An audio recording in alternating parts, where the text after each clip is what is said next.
Hey guys, many of you know that I just got back from this great trip to Portugal, and I've gotten a few questions, so I thought I'd do a little video to share with you guys some of the things that make Portugal really special. So first off, no one ever goes to Portugal. It's just one of those countries nobody thinks about, and it is, I would call it kind of an innocent, untouched country. So I've been to lots of European countries. I actually grew up in Europe, and I have to say, hands down, Portugal is my number one now. So it was really clean. The people were lovely. So we flew into Lisbon, which is in the south of Portugal, and spent some time there. And Lisbon is the city built on 7 hills. I was surprised at how hilly Lisbon is. It kind of reminds me of San Francisco. You have those really steep hills. Beautiful city, and the one thing that Lisbon's really known for is all their sidewalks are tile, these beautiful tile mosaic designs. It was just stunning. And then we traveled up to Porto. In between, we stopped at a great little city and saw this incredible university. But we went north to Porto, and Porto is at the mouth of the Duoro River, and it's where it intersects with the ocean. And Porto is this vibrant, really cool, fun city.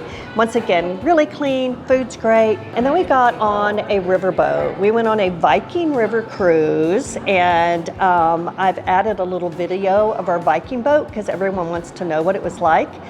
That boat at max holds 106 people. There were 65 of us on the boat, so it was perfect. The weather was awesome. We went right before Thanksgiving, and it was in the 60s. So we could actually sit out on our little balcony on our riverboat as we floated down the river and just enjoy all the sights. But one of the things that surprised me about Portugal is it reminded me of Italy. So when we'd get off our boat and go up in the mountains, 45 minutes or so, the terrain was so mountainous and hilly.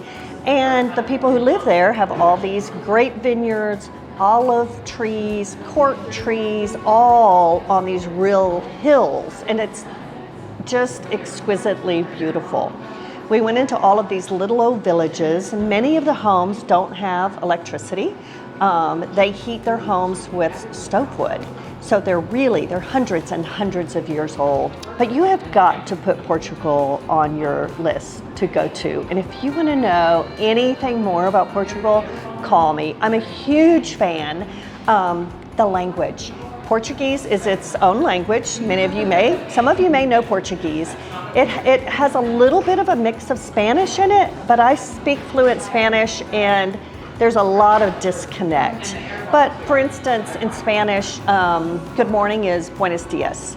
In Portugal, it's bon dia. So it's kind of similar. But then you have a word like thank you, and in Spanish, of course, everyone knows it's gracias.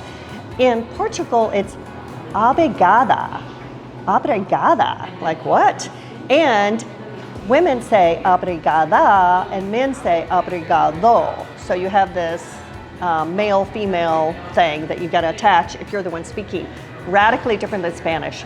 So those are just a few things about Portugal. You guys have got to go. It's amazing. And anyone who wants to know about Viking river cruising, it's my all-time favorite as well. So happy travels.